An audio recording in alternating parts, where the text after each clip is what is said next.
सो नर सपने मोह न पावा। रामायण में ऐसे लिखा है। शिव माने ज्योति बिंदु शिव। उस शिव ज्योति बिंदु निराकार की जो अवमानना करते हैं, ग्लानि करते हैं, वो मुझे शंकर की आत्मा को प्राप्त नहीं हो सकते, जन्म जन्मांतर प्राप्त नहीं हो सकते। वो शिव मेरे से अलग नहीं होता है। उस शिव की सारी शक्तियां, ज्ञान और योग का अखूट भंडार 5000 वर्ष के लिए मेरे अंदर आ जाता है। किसके अंदर? किसके अंदर? शंकर के अंदर। इसलिए जो शिव की अवहेलना करेगा, शिव की ग्लानि करेगा, शिव की आत्मा की भर्त्सना करेगा, वो मेरे को नहीं प्राप्त कर सकता। जैसे धर्म पिता है इब्राहिम, बुद्ध, क्राइस्ट, गुरु नानक, ये निराकार को मानने वाले हैं या साकार को भगवान मानने वाले हैं? तो ये मेरे साथ संगम युग में विश्व की जो पालना होती है, विष्णु गुरु रूप में सारे विश्व का पालन करता विष्णु, उस राजाई में नहीं आ सकते, क्योंकि वो साकार भगवान के द्रोही है। रामायण में तो कहा है सगुण अगुण नहीं कछु भेदा। निराकार और साकार में कोई भेद नहीं है। जो निराकार है वही साकार बनता है, जो साकार है वही निराकार है। दोनों एक आकार हो जाते हैं। एक आकार हो जाते हैं। कोई कहे कैसे? वो तो 5000 साल परमधाम में रहता है, वो मनुष्य सृष्टि का पिता तो इस सृष्टि पर रहता है। तो मुरली में बोला है इस सृष्टि पर सदा कायम कोई चीज है ही नहीं। सदा कायम एक शिव बाबा है। कौन सा शिव बाबा? बाबा कहा जाता है साकार और निराकार के मिल को। वो शंकर वाली आत्मा कहो, नारायण वाली आत्मा कहो, इस सृष्टि पर सदा काल मौजूद रहती है। सिर्फ हम 5000 वर्ष में उस हीरो पार्टधारी को पहचान नहीं पाते, ये अंतर हो जाता है। वो आत्मा ऐसा हीरो पार्ट बजाती है जन्म जन्मांतर, कभी किसी से हार नहीं खाती। महाराणा प्रताप के रूप में हो, चाहे शिवाजी के रूप में हो, चाहे चाणक्य के रूप में हो। हाँ जी। जो निचोड़ है वो याद है या मनन चिंतन का विस्तार वो असली याद है? मनन चिंतन का जो निचोड़ है, जो मक्खन है, सार है, वो है याद। अंत में क्या रह जाएगा? याद रह जाएगी। बिंदु रूप आत्मा याद रह जाएगी देवताओं को, और सारा ज्ञान उड़ जाएगा। ये बोला क्या?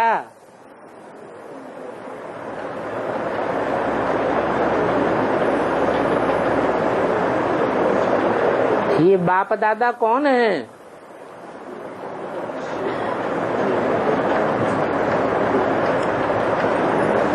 जो आत्माओं का बाप है वो मनुष्यों के बाप में आता है। दोनों मिलकर के बाप हैं।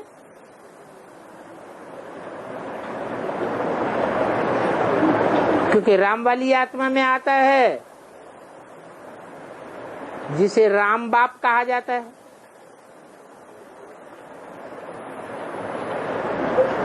शिव आत्माओं का बाप है। दोनों बाप हैं तो बाप है, और दोनों नहीं है एक दूसरे में साथ नहीं है। अर्थात शिव ने बाप, जो मनुष्य सृष्टि का बाप है, उसमें प्रवेश नहीं किया है, तो बाप नहीं कहेंगे। बाप बाप कब है, कब पता चलता है कि ये बाप है? जब प्रवेश करता है तब पता चलता है, प्रत्यक्षता वर्ष में, कि ये हमारा बाप है। अगर प्रवेश न करे तो बाप बाप नहीं। और दादा बड़े भाई को कहा जाता है।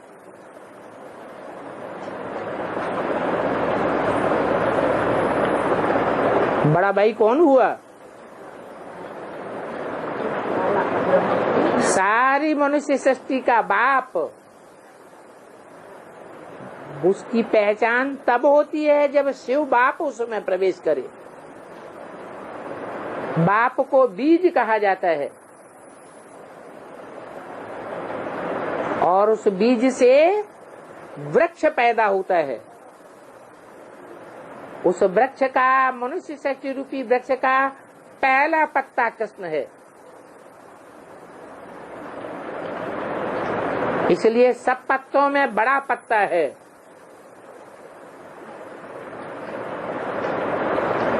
तो कहावत है ना, दादागिरी दिखाते हो। दादा किसको कहा जाता है? जो सबसे बड़ा है। बड़ा भाई बाप समान कहा जाता है। बाप नहीं है, लेकिन बाप समान कहा जाता है। इसलिए वो दादा है, बाप नहीं है। तो दोनों मिलकर के बाप दादा कहा जाता है।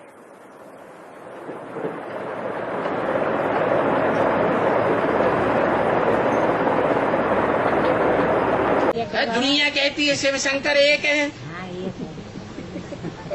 लेकिन बंधु शिव शंकर एक है तो दो नाम क्यों रखे गए? शिव माने कल्याणकारी, शंकर माना संहारकारी। एक होता तो एक ही काम पक्का करेगा ना। जैसे कोई डॉक्टर होता है, स्पेशलिस्ट होता है आंखों का, कान का, तो ENT डॉक्टर कहते हैं। वही काम वो पक्का करेगा। कोई चीर फाड़ करने वाला डॉक्टर होता है, चीर फाड़ करे, सर्जन होता है, तो सर्जन का ही काम पक्का करेगा। दूसरी डॉक्टरी का काम उतना बढ़िया थोड़े ही कर पाएगा। तो शंकर का काम है संहार करना, सृष्टि का विनाश करना, और शिव का काम है कल्याण करना। किसी का कल्याण नहीं करता, सबका कल्याण करता है। शिव का जो रूप है वो लिंग के रूप में दिखाया जाता है। मंदिर में जाएंगे तो शिवलिंग की पूजा करेंगे। ऐसे थोड़ी कहा जाता है शंकर लिंग, कहा जाता है क्या? नहीं, शिवलिंग, क्योंकि वो सदैव बिंदु रूप में रहने वाला है। भक्तों ने पूजा करने की सुविधा के लिए उस बिंदु का बड़ा आकार बनाई दिया। वो देह कभी धारण नहीं करता है। शंकर को तो अपनी देह होती है। पुराने मंदिर में चले जाओ, शिवलिंग बीच में होगा और आसपास सभी देवताओं की मूर्तियां रखी होंगी। उन मूर्तियों के बीच में शंकर का भी चित्र रखा होगा, मूर्ति रखी होगी। इससे साबित होता है कि चारों ओर बच्चे बैठे हुए हैं और बीच में उन आत्माओं का बाप शिव ज्योति बिंदु शिवलिंग रखा हुआ है। वो हम सबका बाप है। हाँ जी। तो ब्रह्मा विष्णु शंकर जो है, हाँ जी, तो एक व्यक्तित्व में तो वो पाठ बजाई जाता है। एक व्यक्तित्व में तो तीन मूर्तियां क्यों कहेंगे? एक मूर्ति कही जानी चाहिए। तीन मूर्तियां देखा थे, अब तीन मूर्तियां क्यों कहें? उसका जवाब दो पहले, उसके बाद आगे बढ़ो। तीन मूर्तियां माना तीन रूप है। और मुरली में भी बोला हुआ है, ये जो त्रिमूर्ति का चित्र है ये एक्यूरेट नहीं है। तुम बच्चों को त्रिमूर्ति शिव का एक्यूरेट चित्र बनाना चाहिए। क्यों एक्यूरेट नहीं है? जो साक्षात्कार से चित्र बनाया गया एक्यूरेट होना चाहिए ना।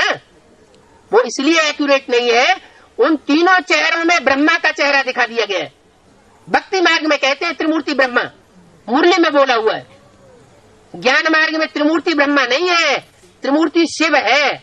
माना शिव ही तीन मूर्तियों में प्रवेश करता है, प्रवेश नहीं करता है। दो मूर्तियों में प्रवेश करता है और एक मूर्ति के द्वारा प्रैक्टिकल में प्रत्यक्ष होता है, सात्विक रूप में।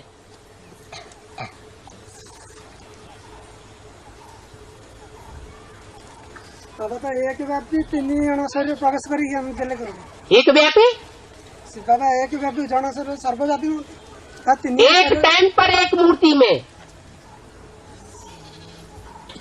जब तक ब्रह्मा का पाठ नहीं था सन 47-46 से पहले, मुरली जब नहीं चलती थी तो एक के तन में आता था। जब वो चला गया तो माताओं में से किसी एक के तन में आता था।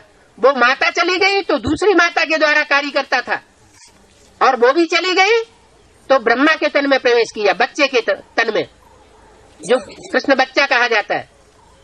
और उसके द्वारा कार्य माँ के रूप में पूरा हो गया। उन माताओं ने अपने माता का पाठ पूरा नहीं बजा पाया।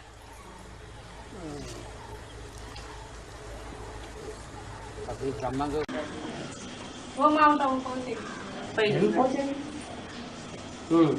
बाबा त्रिमूर्ति में शिव आता है, तो लक्ष्मी में तो बाबा शिव नहीं आते विष्णु वाले पाठ में है।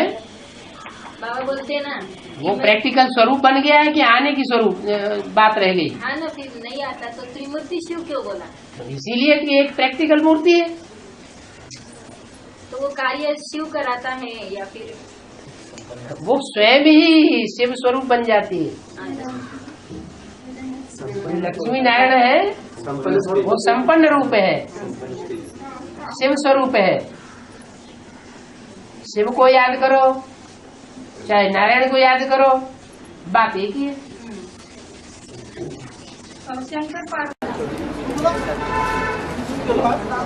पहला मूर्ति जैसा 30 बरस लिया, 30-33 बरस, दूसरा मूर्ति भी लिया ना।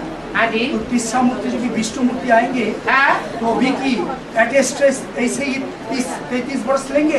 बाबा ने तो बोल दिया अफ्रीका में सर्विस असली शुरू हो चुकी है। बोला कि नहीं बोला? बोला। हाँ, तो इसका मतलब क्या हुआ कि 30-33 साल का काम उन्होंने अपना चालू कर दिया है। तो जैसा 36 से 76, 36 से 76, 76 से 2006, 2006, तो विष्णु का पाठ भी कंटिन्यूअसली 2006 से 2036 तक चलेगा। क्यों नहीं चलेगा? तो बाद में विनाश होगा। विनाश का वो विनाश के पीछे हाथ धो के बड़े विनाश की डेट नहीं फिक्स होगी, वर्ष नहीं फिक्स होगा, डेट कुछ नहीं बताई जाएगी। तो इसके बीच में भी विनाश हो सकता है। हाँ, कभी भी हो सकता है, कल भी हो सकता है। हमारा विनाश तो कभी भी हो जाए। अनिश्चय बुद्धि विनाश हो जाए, क्या पता है।